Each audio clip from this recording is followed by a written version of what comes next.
January of 2025 will probably go down in the history books as one of the longest months ever.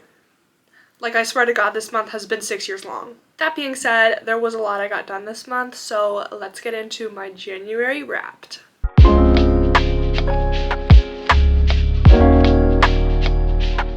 I've never filmed a video like this before, so please be kind. Forgot my notes. So I decided I wanted to make a January Wrapped just to talk about everything I read this month, everything I watched, all the products I finished, what I've been into, general vibes of the month. Let's just get started, I guess.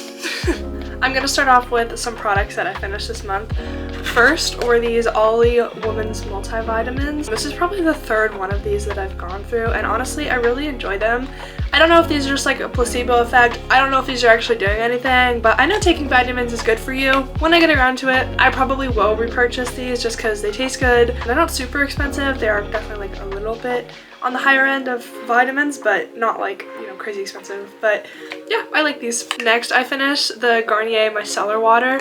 This is the pink one that doesn't have like the oil in it for waterproof makeup, just because I don't wear waterproof makeup. I love this stuff. This works so well for my skin. I've already repurchased this and I have some ready when I finish my other makeup remover I'm using. This will never not hit. Like, this is just so good for me. I think that switching back to this from a different makeup remover that I was using helped my skin tremendously because it wasn't removing the makeup properly, but this does. Next up is a Sol de Janeiro product, and I can't believe I finished this. This is the number 71 spray, caramelized vanilla and macadamia. This smells so good. One of my favorite perfumes, obviously, because I use the whole freaking thing. Like, she's literally empty. This just smells like warmth, like goodness, like a bakery, like you just stepped out of the bakery after baking all day. This is just everything I need it to be. This is the perfect like fall winter scent for me. I love layering it with like an actual vanilla perfume. Oh, the layers, the vibes are just so good. I will repurchase this, but not until probably like next fall, like September, just because I do have some other perfumes I need to work through, and it's January and I won't have enough time to like use the other ones and use this one before next year, so I will repurchase it just a little bit later. While we're on the topic of Sol de Janeiro, I finished the Boom Boom cream. I think that's how you say it. I know it's not Bum Bum. I'm pretty sure it's Boom Boom. The proof is in the pudding, baby. Look at that. Honestly, I was such a fan of this for so long, paired with, I think it's 62, like the classic Sol de Janeiro spray. For the summer, this is so good. However, the smell of this started to give me a headache, and I don't really know why. It also doesn't seep into the skin as well as I would like it to. Like, it kind of sits on top of my skin instead of like really seeping in.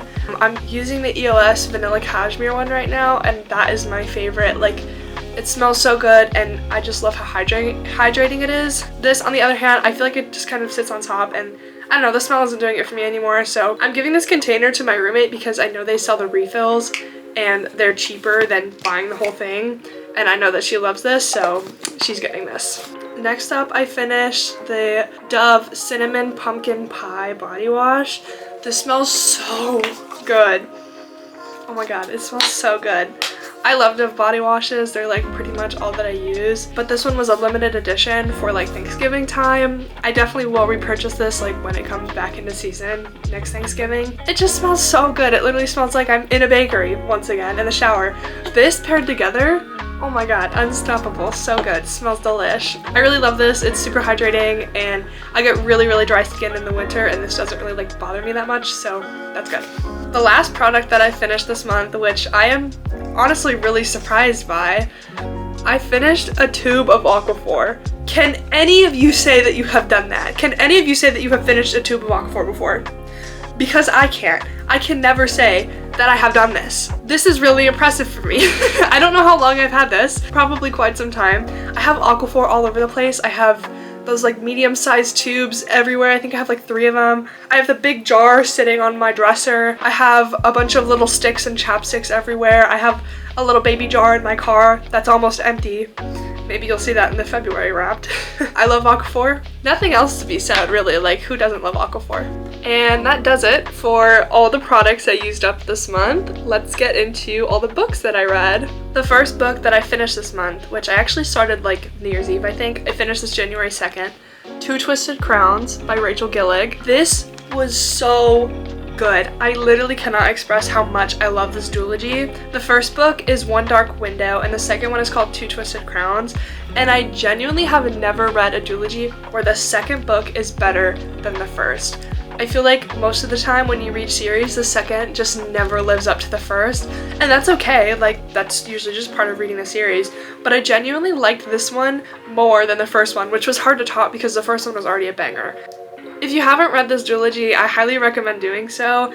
The magic system is so unique. It's kind of based off like a tarot card system a little bit, and the love story is so good. It is so empowering, and it's not just like damsel in distress kind of thing. It's genuinely like a good thought out love story. The one in the first book is just as good as the one in the second book, and yeah, honestly, no notes. This was a 5-star read for me. I ate this up.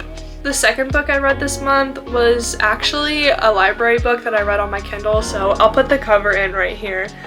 This is I Didn't Know I Needed This by Eli Rollo, and I really enjoyed this book. This book is like a big sister dating advice kind of is how it's set up, and you're probably asking, Maddie, why are you, a lesbian, reading a book about boys in their 20s?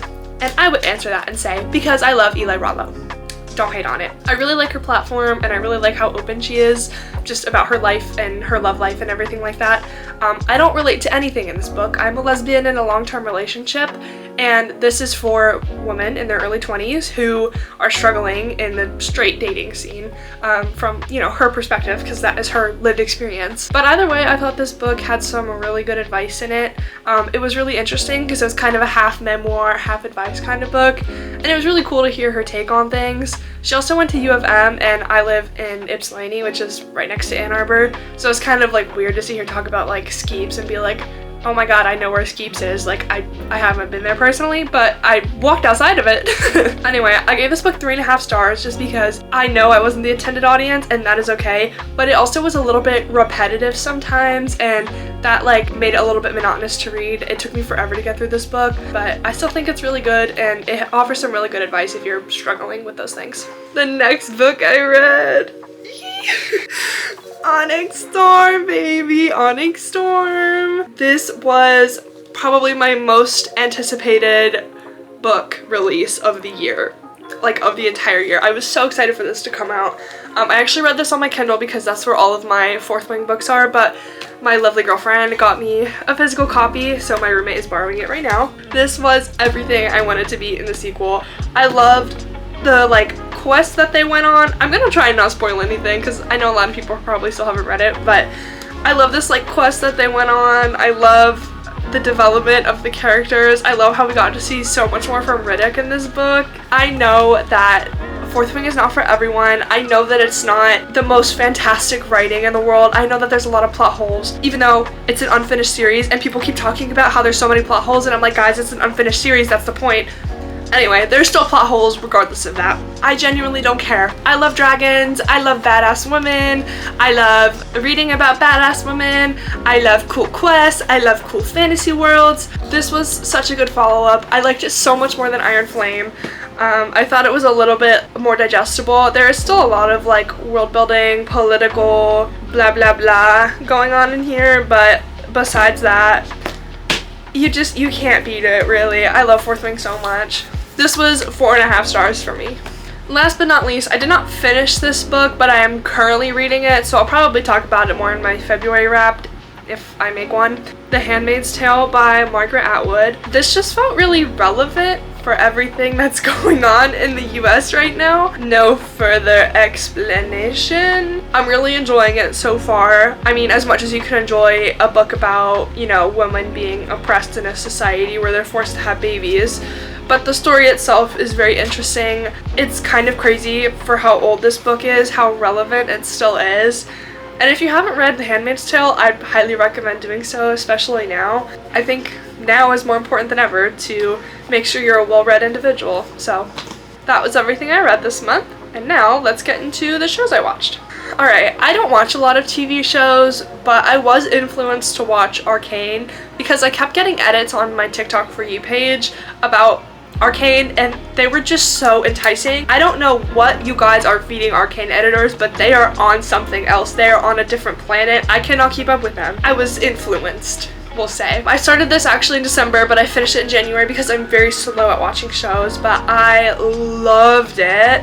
I thought it was so good. The animation was so cool, and I'm not really somebody who watches animated stuff, except for the fact that my favorite movie is Howl's Moving Castle, but besides that, I don't watch animated stuff too often, so it was a little bit different for me. However, even if you're kind of in the same ballpark as me and that like you don't really like animated stuff, I would highly recommend giving Arcane a shot because it was just so well put together. Like the story was just so good. There were so many like plots happening that all kind of entangled with each other. There was so much symbolism, and if I went through and watched it again, I'm sure there would be stuff that I missed from the first time, and if I watched it again after that for the third time, I'm sure that I would still find stuff that I missed, and I could keep rewatching the show and I would keep finding stuff that I missed. Like, it's just so layered, it's just so good. At the end of the day, it really is a story about love in all of its forms, whether it's love between your family, love between your found family, love between friends, love between lovers, just love between anyone. And it's a really good story about like complicated relationships and taking over the elite and blowing shit up. It is pretty heavy, but nonetheless, still pretty great. I love Caitlyn, I love Vi. They're my favorite characters, I think. But I always love the lesbians, so. My only qualm with this show was really the ending. Like, I just didn't feel satisfied by the ending. And I know there's a couple spin-offs coming off, like, based on the Arcane series, but I don't know, I just felt like the ending could have been a little bit more. I felt like it's always good for an ending of a show to kind of leave things up to the imagination. I just felt like there were too many loose ends. I don't want to spoil anything in case you haven't seen it, but I highly recommend watching Arcane if you haven't. One thing about me is that I watch a lot of YouTube, which is why I have been making YouTube videos, because if I'm gonna watch so much YouTube, I might as well make some videos as well. But something I've been watching a lot this month is Markiplier plays Supermarket Simulator. I don't know why. I don't know what it is about this series. He started playing this like months ago and just recently uploaded another video. Yeah, I mean, sometimes I'll put it on in the background while I'm at work and like do my work and listen to him rage about oil and yogurt in the background. I don't know, it's pretty funny if you need something to just get your mind off things. I love Markiplier. He's like my day one. I literally grew up watching him, so it's just kind of very comforting to watch him play something that's very familiar, I guess, and I don't know what it is about the series, but I just keep rewatching it this month. Alright, getting into what I listened to this month. For me this month, a lot of it was SOS Deluxe by SZA. This is such a banger album. When the original SOS came out, I think it was in like 2022, I believe, I streamed the shit out of this album. It was so good. I was super excited for the drop, and this month I have just been streaming it non-stop. My favorites are probably Scorsese, Baby Daddy, BMF, and Kitchen. I know those are like 3 really popular ones, but they're popular for a reason because they're good. I just can't stop listening to them. Oh, 30 for 30 with Kendrick Lamar. That's another good one.